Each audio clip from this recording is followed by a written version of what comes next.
मेरा नाम डॉक्टर असदुल्ला सुमरो है। मैं यहाँ अल्तमश जनरल हॉस्पिटल में माहिर अमराज कल्ब और हार्ट फेलियर स्पेशलिस्ट हूँ। इससे पहले हम कुछ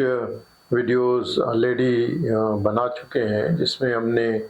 कार्डियक अरेस्ट यानी हरकत कल्ब की बंदिश के बारे में डिस्कस किया था और ये उसकी तीसरी वीडियो है। और हम कार्डियक अरेस्ट उस किस्म के कार्डियक अरेस्ट के बारे में फोकस करें जो अस्पताल से बाहर होते हैं, क्योंकि अस्पताल के बाहर जिनको हरकत कल्ब की बंदिश होती है वो उनको मैनेज करना और उनको अस्पताल तक पहुंचा के और जाबिर करना ये एक बहुत बड़ा चैलेंज है। और इसलिए कि अभी भी हमारे जैसे मुल्कों में जो बायस्टैंडर सीपीआर और डिफिब्रिलेशन यानी मशीन से शॉक देके और हार्ट को रिवाइव करना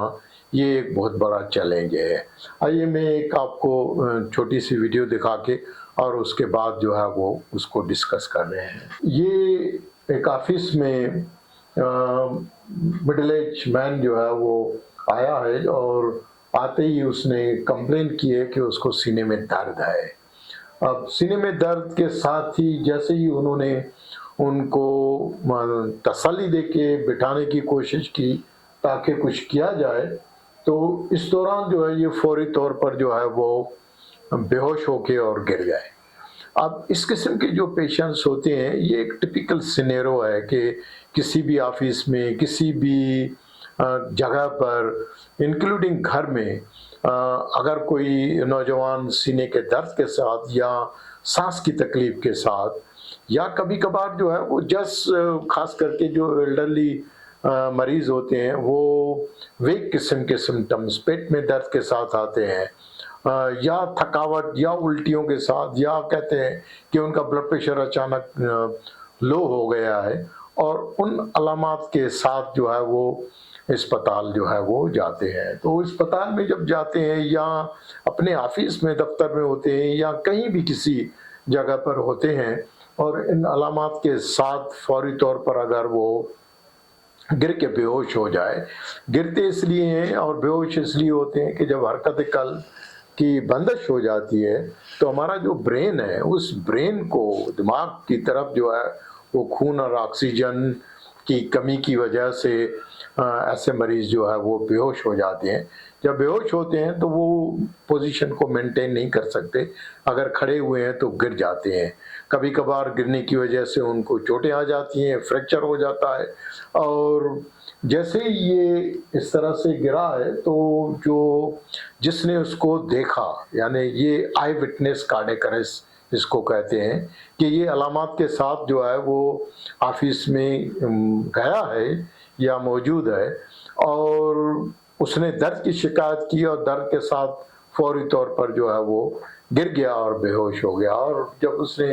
देखा कि मरीज जो है वो फौरी तौर पर गिर गया, बेहोश हो गया है, तो उसने उसको फौरी तौर पर चेक करके, यहाँ से हम कैरोटिड पल्स को चेक करते हैं कि उसकी पल्सेशन है कि नहीं है, क्योंकि अगर पल्सेशन नहीं है इसका मकसद कि सर्कुलेशन जो है वो बंद हो गई है। और अगर वही मरीज सांस भी नहीं ले रहा है, उसकी सांस भी बंद हो गई है, तो ये तीन जो अलामात हैं ये हरकत कल्ब की बंदिश की अलामात हैं। और ये अगर अस्पताल के बाहर इस तरह से किसी में हो तो ऐसी सिचुएशन में हरकत कल्ब की बंदिश को तशखीस करके और फौरी तौर पर जो चीज़ अवेलेबल होती है खास करके अस्पताल से बाहर जो है ये चेस्ट कंट्रैक्शन जिसको हम सीपीआर कार्डियोपल्मोनरी रिससिटेशन जिसको कहते हैं। अब ये कार्डियोपल्मोनरी रिससिटेशन के साथ ही उन्होंने सेक्रेटरी को बताया कि एडी यानी ऑटोमेटिक इम्प्लांटेबल कार्डियोवर्टर डिफिब्रिलेटर जिसको कहते हैं, ये जो एडी है ये अक्सर ऑफिसों में बाहर के मुल्कों में अवेलेबल होता है और ज़्यादातर जो ऑफिस में काम करते हैं तो उनको पता होता है कि ये एडी जो है कहाँ पड़ा हुआ है। तो ये जो खातून है ये फौरी तौर पर भाग के गई और वहाँ पर जो है वो उन्होंने देखा कि ये एएडी के रखने की जगह है। अब ये जिस तरह से ये भाग के गई है यहाँ पर, तो ये यहाँ पर जो है वो एएडी रखा हुआ है और ये फौरी तौर पर जो है वो एएडी लेके आई है, उसको खोल के और इस तरह से मरीज की कमीज को जो है वो शर्ट को काट के और ताकि उसको साफ किया जाए और सीने को साफ करके, और ये पैड्स होते हैं जो शॉक देने के लिए, तो ये पैड्स अभी लगा के, और उसके बाद ये जो मशीन है एएडी, ये एक ऑटोमेटिक मशीन है और ये जो मशीन है ये लगाने के फौरन बाद ही बताती है कि जो हार्ट में इलेक्ट्रिकल शॉर्ट सर्किट हुआ है, जिसमें यूजुअली वेंट्रिकुलर फिब्रिलेशन और पल्सलेस वेंट्रिकुलर टैकीकार्डिया जो है वो सबसे ज़्यादा कॉमन है, खास करके हार्ट अटैक के मरीजों में। तो ये पैड्स लगा के और मशीन जो है वो बताती है कि ये शॉकेबल रिदम है, तो इसमें बटन होता है, उस बटन को जैसे ही दबाते हैं तो ये बटन जो है वो ये सब क्लियर करके सबको, और बटन को दबाया, जैसे ही इसने बटन को दबाया तो आपने देखा कि मरीज थोड़ा सा हिल जाता है उसमें, क्योंकि ये बिजली की झटका है, शॉक है ये, और उसके फौरी तौर पर फिर जो है वो चेस्ट कंट्रैक्शन शुरू किया जाता है, क्योंकि शॉक देने के बाद जो है वो हार्ट की रिदम तो टर्मिनेट हो जाती है, लेकिन जो मैकेनिकल एक्टिविटी है हार्ट की कंट्रैक्शन, उसको शुरू होने में थोड़ा टाइम लगता है। तो फिजिशियन या जो बाय स्टैंडर्ड सीपीआर की कोशिश ये होनी चाहिए, क्योंकि अगर वो सीपीआर रोक देगा तो ब्रेन का जो खून और ऑक्सीजन वो मुतासर होगा, तो लिहाजा उसको ब्रेन को जो है वो उससे बचाना चाहिए। अब ये जैसे ही उसको शॉक देके तो ये कॉन्शियस हो गया है। अब इनमें होता है कि कभी कभार ये उल्टी करते हैं, तो वो उल्टी की वजह से वो फिर एस्पिरेशन नमूनिया होने के चांसेस होते हैं। तो ऐसे मरीजों में फिर कुछ पेचीदगियां होने के इम्कानात होते हैं, तो उन पेचीदगियों से बचने के लिए और हरकत कल्ब की बंदिश का सबब मालूम करने के लिए उनको फौरी तौर पर जो है वो अस्पताल में पहुंचाया जाता है, और वहाँ पहुंचने के बाद फिर पता चलता है कि जिस तरह से इस मरीज में ये सीने के दर्द के साथ आया था, तो ऐसे मरीजों में हार्ट अटैक या शरीयानों में ब्लॉकेज का इम्कानात जो है वो ज़्यादा होते हैं। जैसे पहले वीडियो में मैं जिक्र कर चुका हूँ कि जो हरकत कल्ब की बंदिश के कार्डियक काजेज भी होते हैं और एक्स्ट्रा कार्डियक काजेज भी होते हैं। तो कार्डियक काजेज में जो है वो सबसे ज़्यादा जो है वो कॉमन जो है वो दिल के शरीयानों की बीमारियां जो है वो सबसे ज़्यादा जो है वो कॉमन है। अब ये यहाँ पर मैंने एक डायग्राम जो है वो बनाया है, और इस डायग्राम में शो किया है कि हर इंसान में 3 शरीयानें होती हैं। एक राइट साइड पर होती है जिसको हम राइट कोरोनरी आर्टरी कहते हैं, और ये यहाँ पर लेफ्ट मेन होती है, और ये फिर डिवाइड होके और LAD left anterior descending artery और सर्कमफ्लेक्स आर्टरी। अब जब भी किसी को हार्ट अटैक होता है तो हार्ट अटैक में यूजुअली एट अ टाइम एक ही शरीयान, क्योंकि ब्लॉकेज तो तीनों ही शरीयानों में जो है वो हो सकती है, लेकिन ये कि जब अटैक होता है किसी को तो यूजुअली एक ही शरीयान में जो है वो प्लेक रप्चर होके और उसमें फिर क्लॉट जमा होता है। तो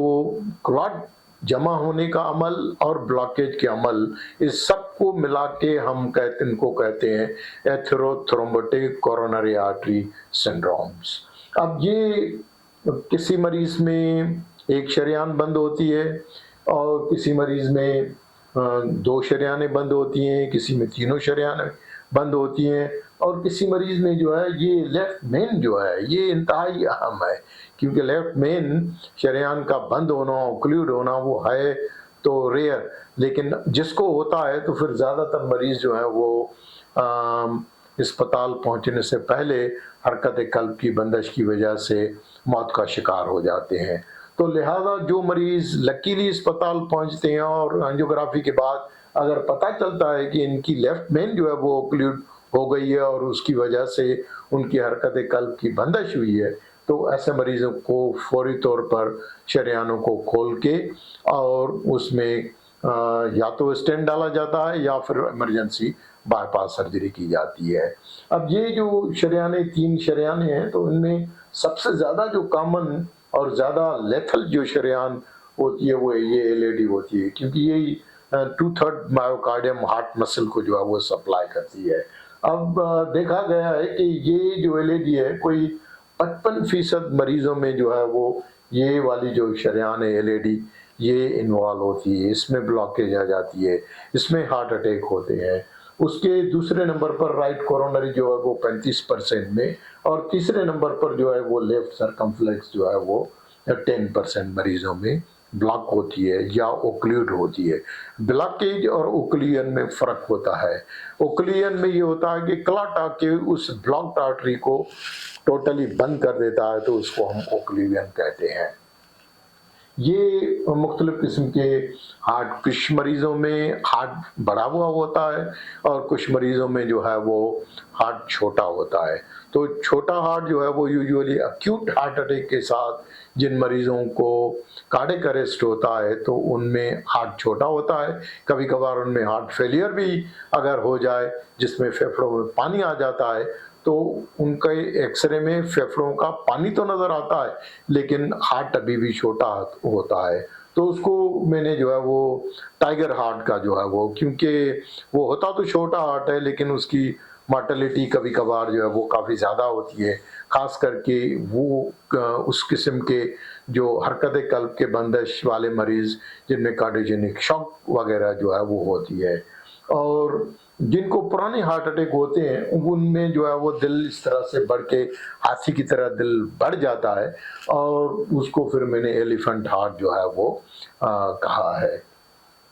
अब ये जो दिल के शरेयानों की बीमारियां हैं वो उसको मैंने 4 हिस्सों में जो है वो डिवाइड किया है।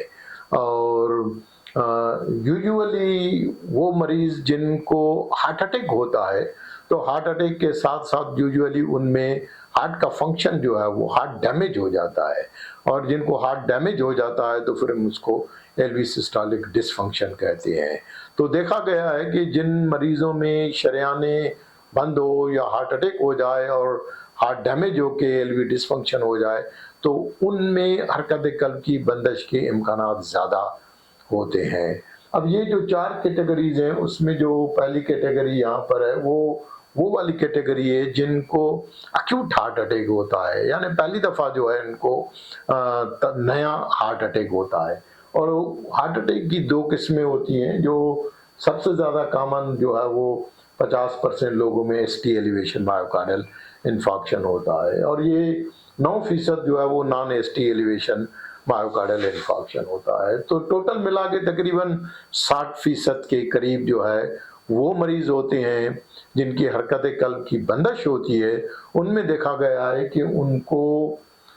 हार्ट अटैक होता है, अक्यूट हार्ट अटैक होता है, और उसकी वजह से सिस्टोलिक डिसफंक्शन होने के इम्कानात और ज़्यादा जो है वो बढ़ जाते हैं।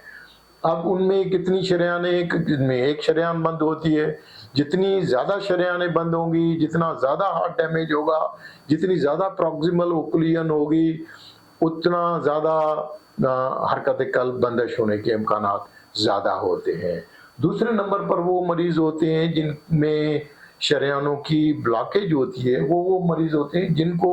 पुराना हार्ट अटैक हुआ होता है, और पुराने हार्ट अटैक की वजह से उनके दिल के गोश्त की कमज़ोरी होती है। अब दिल के गोश्त की जब कमज़ोरी होती है तो कुछ मरीज़ों में हार्ट फेलियर के अलामात होते हैं जिनको हम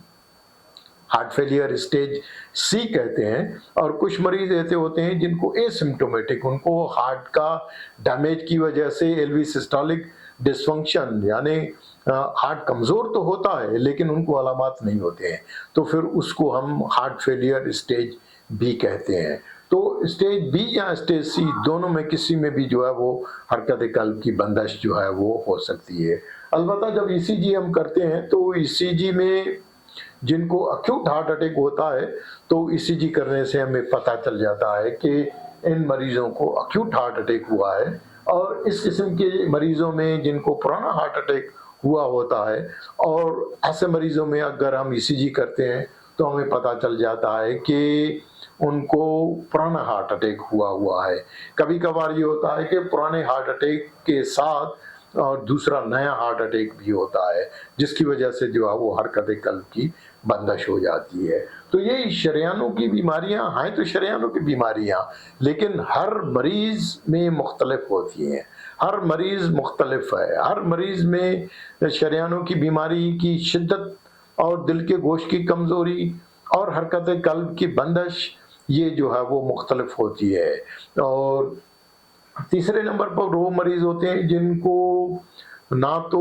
अक्यूट हार्ट अटैक होता है ईसीजी में, ना उनको पुराने हार्ट अटैक का कोई सब्जेक्टिव या ऑब्जेक्टिव एविडेंस होता है। अलबत्ता उनको अंजाइना के सिम्टम्स होते हैं, और अंजाइना के सिम्टम्स के साथ उनके दिल के गोश्त की कमज़ोरी हो जाती है, और उनमें देखा गया तो यूजुअली इनकी तीनों शरेयानें जो हैं वो बंद होती हैं। तो ये जो अंजाइना के साथ फिर मरीज होते हैं, और उनके अंजाइना को अगर प्रॉपरली वक्त के साथ इलाज ना किया जाए, या शरेयानों को एंजियोप्लास्टी या बाईपास सर्जरी से रिवेस्कुलराइज ना किया जाए, तो ऐसे मरीजों में भी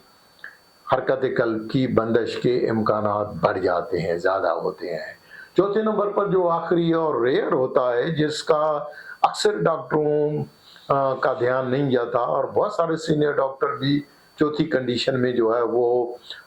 धोखा खा जाते हैं। वो चौथी कंडीशन वो होती है कि जो मरीज आता है वो पहली दफ़ा ही उसको, जब अस्पताल में आता है या अस्पताल के बाहर उसको हरकत कल्ब की बंदिश होती है, तो जब वो जामिर होता है और उससे पता किया जाता है, तो पता चलता है कि उनको ना तो हार्ट अटैक के कोई अक्यूट हार्ट अटैक के कोई अलामत थे, ना कोई पुराने हार्ट अटैक का कोई सब्जेक्टिव एंड ऑब्जेक्टिव एविडेंस होता है, ना फिर उनको अंजाइना के सिम्टम्स का एविडेंस होता है। तो इन मरीजों में शरेयानों की बंदिश तो होती है, लेकिन वो पुरानी होती है, और लेकिन उनको हार्ट अटैक या अंजाइना की अलामत नहीं होती है। उनके दिल का गोश्त कमज़ोर ज़रूर होता है, तो ये दिल की गोश्त की कमज़ोरी, लेकिन उनको अलामत नहीं होते हैं, तो उनको हम बगैर हार्ट अटैक और बगैर अंजाइना वाले शरेयानों की बीमारी कहते हैं। और ऐसे मरीजों में भी हरकत कल्ब की बंदिश के इम्कानात जो है वो होते हैं, और वो पहली दफ़ा जब आते हैं तो उनको में पता चलता है कि शरेयानें उनकी बंद हो चुकी है। अब ये नॉर्मल शरेयानें हैं एक पेशेंट की, जहाँ पर ये राइट कोरोनरी आर्टरी है, ये नॉर्मली लुकिंग शरेयान है कि जिसमें कोई ना तो ब्लॉकेज है और ना कहीं ओक्लूजन है। तो दोनों डिफरेंट चीज़ें होती हैं, ना इसमें ब्लॉकेज है ना ही इसमें ओक्लूजन है। तो ये राइट कोरोनरी आर्टरी है, ये लेफ्ट मेन है, ये उसकी एलएडी है, और ये सर्कमफ्लेक्स आर्टरी है। तो ये नॉर्मली इस तरह से होता है। अब यहाँ पर एक चीज़ वाज़ेह करना मैं ज़रूरी समझ रहा हूँ कि कुछ मरीज़, खास करके ये जो नौजवान मरीज़ों में हरकत कल्ब की बंदिश होती है, और कभी कभार ये होता है कि उनमें ईसीजी में पता चलता है कि उनको एसटी एलिवेशन मायोकार्डियल इन्फॉक्शन हुआ है, लेकिन जब उनको कैथ लैब में लेके जाते हैं तो वहाँ पता चलता है कि उनकी जो दिल की शरेयानें वो तो साफ हैं। तो ये जो दिल के शरेयानों की नॉर्मल कोरोनरी आर्टरीज होती हैं और उनको हार्ट अटैक होता है, तो ये वो मरीज यूजुअली होते हैं जो नौजवान कोकेन और क्रिस्टल आइस का इस्तेमाल जो है वो ज़्यादा करते हैं, या जो उनके आदी होते हैं, तो उनमें जो है वो शरेयान में क्लॉट या शरेयान में बंदिश की बजाय शरेयान में मोच आके, जिसको हम कोरोनरी आर्टरी स्पाज्म कहते हैं, जो स्पाज्म रिलीज हो जाता है एंजियोग्राफी करने के से पहले ही, तो इसलिए शरेयानें जो है वो नॉर्मल हो जाती हैं, साफ नज़र आती हैं। शरेयानों का साफ होने का मकसद ये नहीं है कि उसको हार्ट अटैक नहीं हुआ है, या शरेयानों के साफ करने के होने का मकसद ये नहीं है कि उसको अस्पताल के बाहर हरकत कल्ब की बंदिश की वजह से जो है वो उनमें बेहोशी तारी हुई है। तो ये कुछ चीज़ें हैं जो जिनका फिजिशियन का इन चीज़ों की तरफ कभी कभार ध्यान नहीं जाता है, तो लिहाजा ये चीज़ें जो है वो ध्यान में रखनी चाहिए। ये एक मरीज हैं जिनको राइट कोरोनरी आर्टरी में ये क्लॉट जो है वो ओक्लूजन है, ये यहाँ पर जो है वो काला नज़र आ रहा है या फिर बिल्कुल और वाइट, तो ये पूरा जो है वो क्लॉट है। इस क्लॉट ने जो है वो आर्टरी को ओक्लूड किया है और खुलने के बाद जो इस तरह से जो है वो नज़र आ रही है। तो ये 100% ओक्लूड किया और ये खुलने के बाद जो है वो, तो इस किस्म के जो मरीज़ होती हैं, अब ये इसमें राइट कोरोनरी आर्टरी जो है वो, जिनको इंफीरियर वाल या इंफीरियर पोस्टीरियर वाल मायोकार्डियल इन्फार्क्शन होता है। अब इस किस्म के जो मरीज़ों में हरकत कल्ब की बंदिश होती है, उनमें यूजुअली जो है वो दिल की बैटरी कमज़ोर होके, इनमें कंप्लीट हार्ट ब्लॉक के साथ दिल की जो धड़कन है वो स्लो हो जाती है, और दिल की धड़कन के स्लो होने की वजह से उनमें कार्डियक अरेस्ट होता है, यानी वेंट्रिकुलर टैकीकार्डिया या वेंट्रिकुलर फिब्रिलेशन होती है। तो ऐसे मरीजों में जब हम रिवाइव हो जाते हैं तो फिर उनमें पेसमेकर की लगाने की जो है वो ज़रूरत पड़ती है। जब वो उनकी हार्ट की जो बैटरी है काम करना शुरू करती है, तो फिर ऐसे मरीजों की बैटरी जो है वो निकाल के और उनको इलाज जारी रखा जाता है। ये दूसरे मरीज हैं जिनको एलएडी में ये क्लॉट जो है वो नज़र आ रहा है कि ये यहाँ से देखें अगर आप, तो ये नीचे की तरफ जो है वो शरेआन, ये लेफ्ट मेन है, ये लेफ्ट सर्कमफ्लेक्स और ये एलएडी है। और जिनको एलएडी में ओक्लूजन आता है, क्लॉट आता है, तो उनको एंटीरियर वाल मायोकार्डियल इन्फार्क्शन, तो ये एसटी एलिवेशन के साथ जो है वो शरेआन की ब्लॉक हुई है। तो इन समरी जो शरेआनों की बीमारियां होती हैं और वो सबसे ज़्यादा जो है वो सबब बनती हैं हरकत कल्ब की बंदिश में। तो हरकत कल्ब की बंदिश के जो मरीज़ होते हैं उनमें सबसे ज़्यादा जो है वो शरेआनों की बीमारी, जिनमें हार्ट अटैक और बगैर हार्ट अटैक दोनों ही हो सकती हैं। इस तरह से किसी में एक शरेआन बंद होती है, किसी में तीनों शरेआनें बंद होती हैं, और ज़्यादातर मरीज़ों में हार्ट मसल जो है वो डैमेज होता है, और उस डैमेज की वजह से एरिथमियाज के चांसेस जो हैं वो बढ़ जाते हैं। तो ये जो मरीज़ होते हैं, इन मरीज़ों को फौरी तौर पर जो हरकत कल्ब की बंदिश का जो अस्पताल के बाहर इलाज है वो यही है कि उनको सीपीआर और जो है वो एआईडी के थ्रू जो है वो शॉक देके, और अगर शॉकेबल रिदम है तो उनको रिवाइव किया जाता है। उसके बाद फिर अस्पताल में जाके बाकी ट्रीटमेंट किया जाता है। शुक्रिया।